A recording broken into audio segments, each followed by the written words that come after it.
Hey, my Nova Bites, time travelers Nova and Rats here, and welcome back to It Came from the Orgone Chamber. Last we left off, we're kind of losing our mind with this Orgone Chamber, and what it's doing to us, we don't know for sure. And here's where we left off. Alright, you want a Han? Oh, come on. Screw off. Fine, you open them. She hands me the pack while scowling. Don't think don't you think Dad will don't you think Dad would have said anything? What? About you coming back alone? I open the biscuits, and the opening ring tears in a perfect circle around the circumference of the pack in a really satisfying way. I take the now exposed biscuit in the seam for myself, passing her the rest of the pack. It's weird, right? I guess. You know him more than I do. Okay, well, it's definitely freaking weird. He said you were in the garage with him. I nod, taking a bite of the biscuit. It's stale. But I was in the garage with him. Bullshit, Mark. You came with me to the shops and stared at a pack of quavers for 2 minutes. Quavers? Yeah, the cheese curl things. I don't know what quavers are, Beth. I don't like them. Or, I know what quavers are, Beth, but I don't like them. She throws her hands up in exacerbation, chuckling the pack of biscuits on the kitchen counter. I glance at them as crumbs spill out of the open pack. That's not. My point was, you were there, not not in the garage talking about cars or cloudbusters or whatever. Okay. I put my hand on Beth's shoulder as she breathes anxiously and squeezes it reassuringly. Don't just say okay, Mark. I don't I don't know what's happening. I don't either. I don't think I can say that though. My brain fumbles around for some kind of rational explanation, grasping at whatever comes to mind. What if it wasn't me? What? Beth looks up at me in confusion, and I shrug. I mean, you were stressed about coming up here. It was a long day yesterday. So what? I hallucinated it. I don't know. Maybe you saw someone who looked kinda like me. Well, that's true, we did see a guy that looked like our dad and looked like Mark, which is quite weird. We're not so far in the countryside that your dad doesn't have neighbors. Beth stares at me for a moment in disbelief, then looks back at the kitchen counter. She grabs another biscuit from the pack, spilling more crumbs around, and bites it in half while frowning. Okay, one, even if I believe you, I sound like an idiot in your explanation. I carefully, I very carefully don't reply to that. Like, I'd hope I recognize my boyfriend from some random guy. I would too, babe.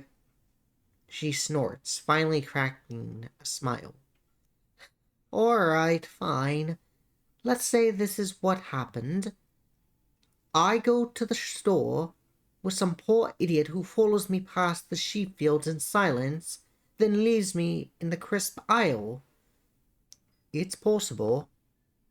And meanwhile, you and Dad are in the garage jacking off or whatever, which explains why you look so tired and out of it afterwards.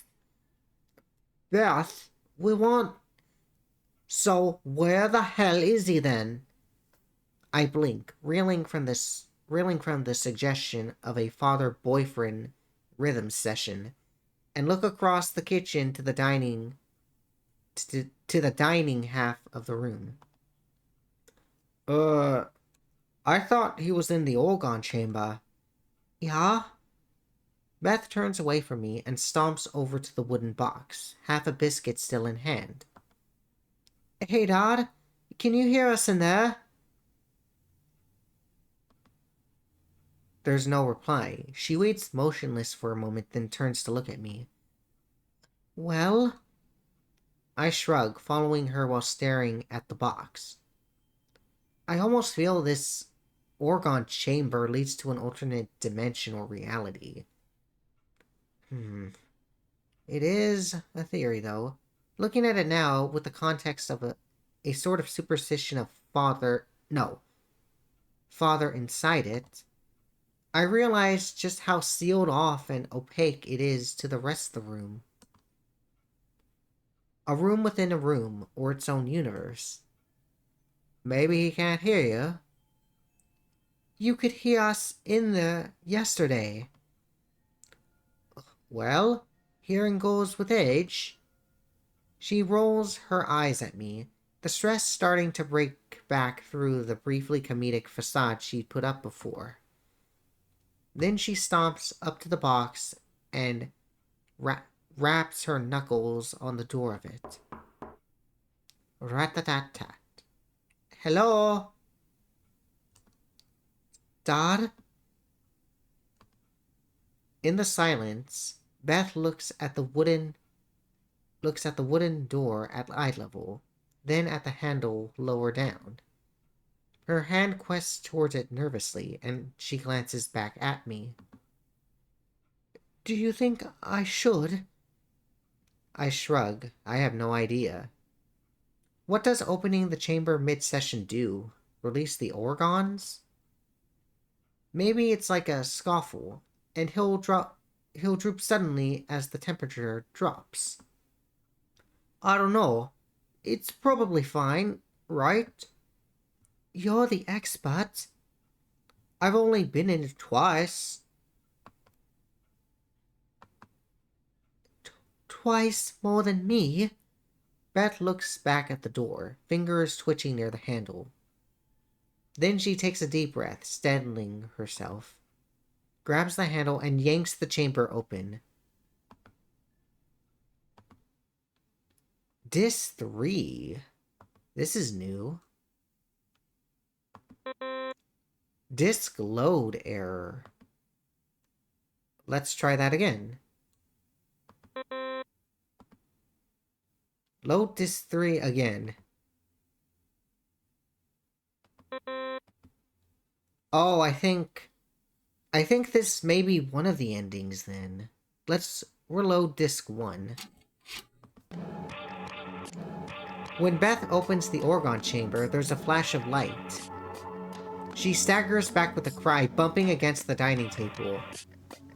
Inside the chamber, the glowing, shimmering shape of a man sits, the edges of their form dissipating outwards like a cloud in the sky. Well, looks like her father wasn't so crazy after all.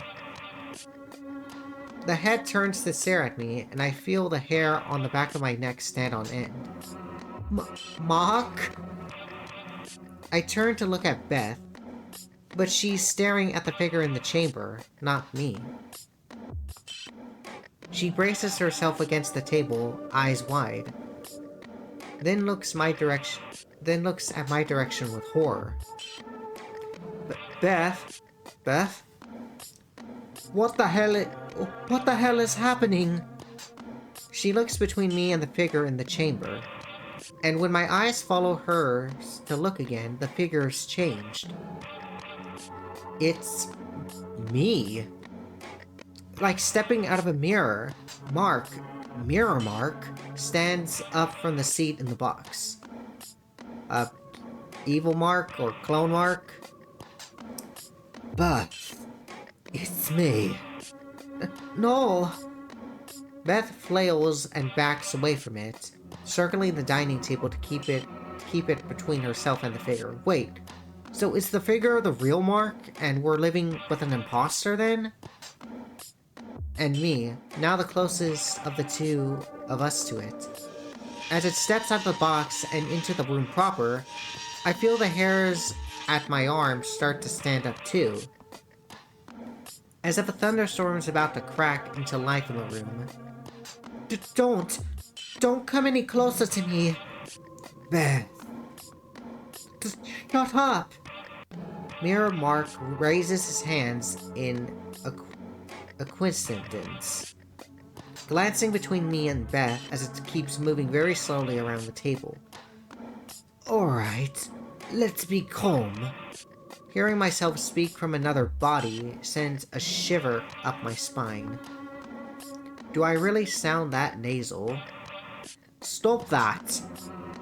What? Stop talking like me! The figure turns to look at me as if sizing me up. Babe, how long have you been with this guy?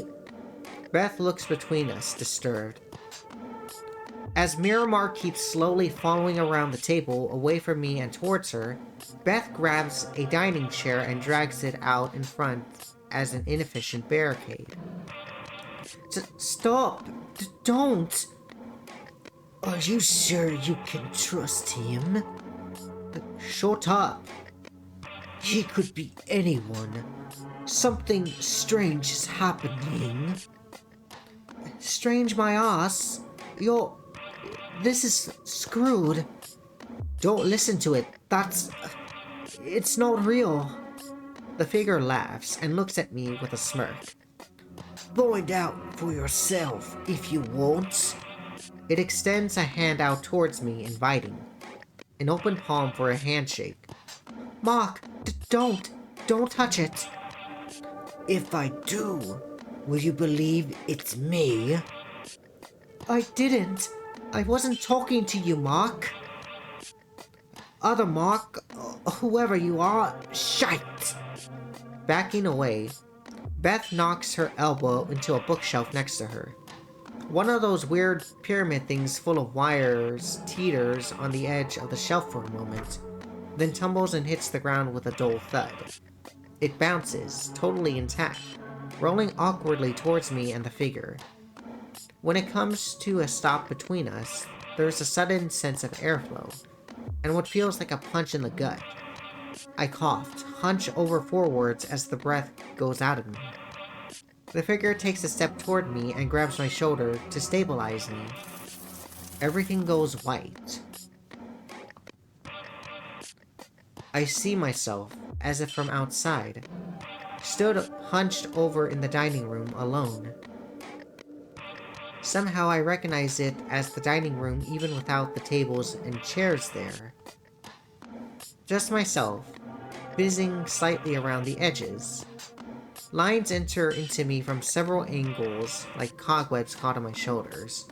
So, we're part of that energy being now, it seems, disappearing into the distance away from me while vibrating, each line a note from a plucked string. The thickest line throbs as it arcs away from me, bouncing once into the vague shape of another figure stood next to me. The mirror mark? The thing from the chamber? Then shooting upwards away from us all into the sky.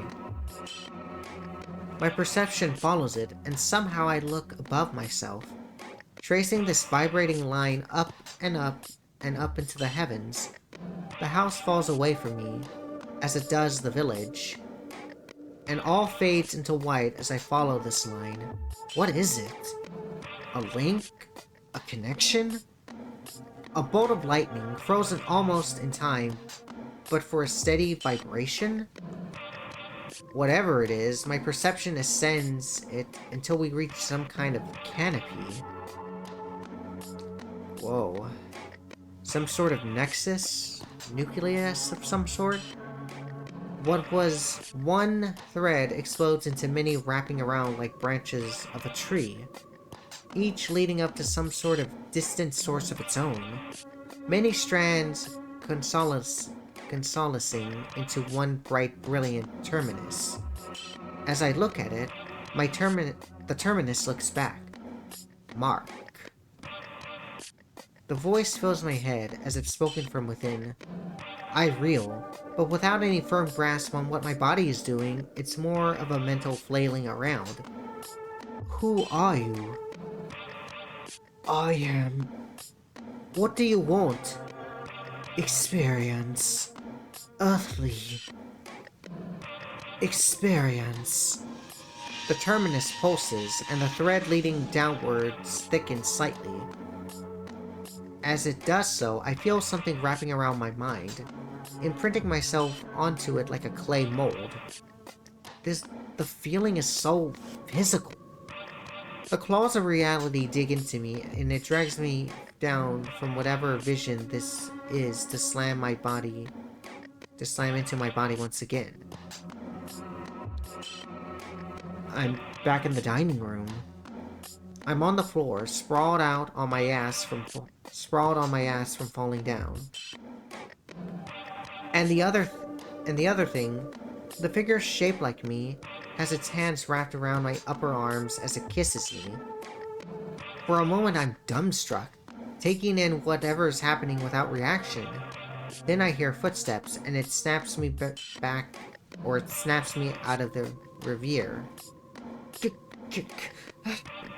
Get off me! I push the figure away, and for a brief moment as our lips part, I see a fine thread stretch between us. Then it snaps, and I feel a wave of tiredness come over me.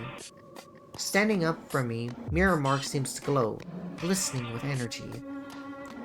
Through here! Come quick! I struggle up to my feet, pushing myself up with a nearby chair, just as Beth runs back into the dining room. Her father follows steps behind, and the two of them halt at the doorway, staring nervously into the room. You see? It's another mark! William squints and looks between the two of us in awe. He's clutching a gardening trowel in one hand, raised if a slightly pathetic weapon. But what? Where did it? It came from the Orgone chamber. So that's where the title comes from then. Just dumb. Was right in there when we opened the door. Incredible. Beth turns to look at him, incredulous. What? Ink? Beth, you got to help me. The figure takes a step away from me, backing away in mock fear. It attacked me. What? No, it attacked me. It's some kind of web energy. Orgone? Dad, don't! William takes a step forward, raising his trowel protectively, but looking more interested than anything else. Beth puts a hand on his shoulder, stopping him from moving too far. Mirror Mark looks around the room, estimating. Which one, are you? Mark, or... Of course it's me. It's not! Beth! Mr... William, don't listen to it! William's eyes look between the two of us, analyzing. Well, Beth, what do you think? I don't know, Dad. Surely there must be something. Mirror Mark smiles and shrugs, looking over at me, still too close for comfort. You know, Mirror Mark cannot smile and shrug. That's being too full of himself. I'm the real Mark, of course. I take a few steps around the table away from them. As I do, something feels strange in my pocket. Yes, the locket, or the bracelet, I mean. Beth, wait. It's me. Yeah? Yeah, you dropped your bracelet earlier. I fished the bracelet out of my pocket and present it like a ward. I picked it up for you. I know it makes you feel safer. It's me, okay? I don't know what that other me is. It's just hungry. Beth and William look at me, then at the figure, accusingly. Under our three gazes, it seems to waver. The mark shape melting into some kind of person shape you see out of the corner of eyes. Beth's eyes widen, and she takes steps back from the figure, finally moving towards me of her own will. She whispers towards me, eyes only glancing away from the figure, but with her desperate hope of recognition in her eyes. Mark? Yeah, it's me. Load final disc. This is getting interesting. Once the figure is in view of all three of us, its deception blurs. It oscillates between my dad and my boyfriend, something in between. And then, failing to come to rest, returns to a vague outline of softly glowing light. The outline of a face shape is like a flat pool. When I take a tentative step towards it, its surface ripples, considering mimicking me for a moment, but possibly reconsidering the acceptability of this gesture. We had to corner it a bit, push back. It had gotten so high on its own newborn autonomy that it forgot, or never learned, that we had our own. Was it like a baby in the sense that it could learn? I reach out to touch it, hearing my father and Mark both exclaim, "What? No!" But I still try to take a hand-like tendril in my own to establish some sort of consensual energy sharing, rather than the idea that it has to scramble and take to survive. I slowly pull, leading it, in my mind, as if it was just another person, towards the front door. With my other hand, I push it open. We step outside into a beautiful early summer afternoon. A light breeze. A car whizzes past far away, oblivious. We reach the end of the drive before I feel a sort of vibration of resistance from the column of light. I call back through the open door. Mark, can you help me? With Mark, we can just about get across the road. With my dad, we can reach where a sheep is snuffling through the slats of a fence. Sheep. The eyes seem to regard the creatures gently swaying. Maybe like it sees itself dancing in its long pupils. So we cut it a deal. With my father around, it can explore the house. That's not too far, and so long as he takes care of himself, it doesn't have any serious impact on his energy. It was bored being cooped up there at first, and went giddy at the energy from Mark that let it slip outside of the house, feel the sun, see the wind in the grass, encounter a bird or sheep for the first time. That's why it started stealing, the day after that trip to the store, where it jumped from living thing to living thing, desperately seeing how far it could get. So that makes sense why everyone looked like a doppelganger. But then, just as much to do inside, if it learns to crawl down the copper wires of Dad's old computers and Orgone accumulators, and when we visit, more often than before now, our combined energy field is enough. All four of us can walk outside at night, Dad with a thermos of milky Earl Grey to share. We find the center of a quiet field, and if it's clear, look up and gaze at the stars. Pixelated stars, but still acceptable. Flaming balls of energy trillions of miles away, still somehow traveling to meet us. They're called plasma, they're not on fire. I wonder if the energy thing, whatever it is, sees them as like relatives or something. It's unexpected, but not unpleasant. Not even my dad tries to explain it, but I think I can accept it. The end. So now we're going to get the other ending where we don't grab that bracelet. So music credits.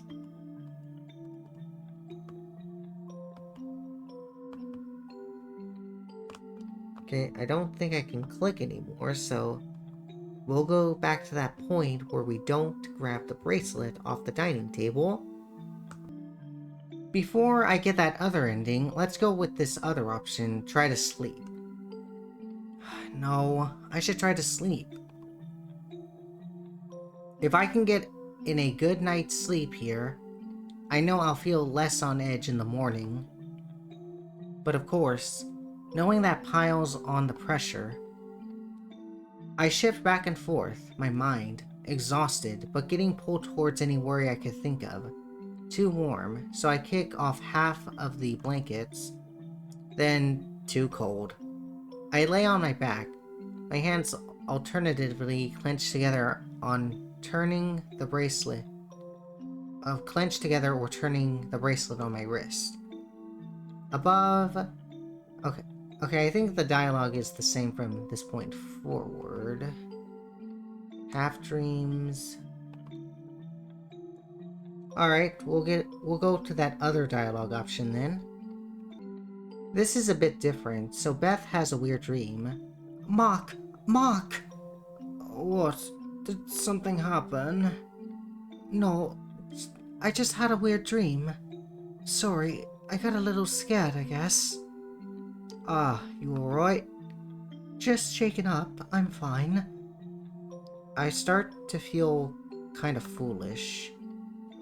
Still, I force myself to ask him what's bothering me before he can roll back over to his instant oblivion. But, Mark, did you... Alright, this is the same. Alright, Novabytes, I'm here now. It didn't give me the option to get the bracelet, but let's load disc 3 and see what happens. Still nothing. Let's try again. Nothing. And reload disc 1.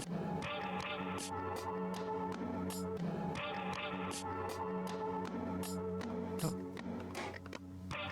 So, we don't have the bracelet, and it didn't even give me the option to get the bracelet with the sleeping option.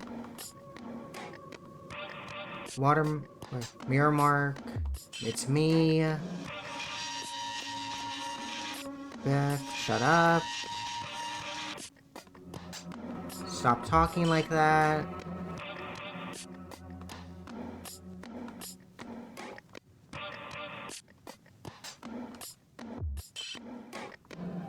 Okay.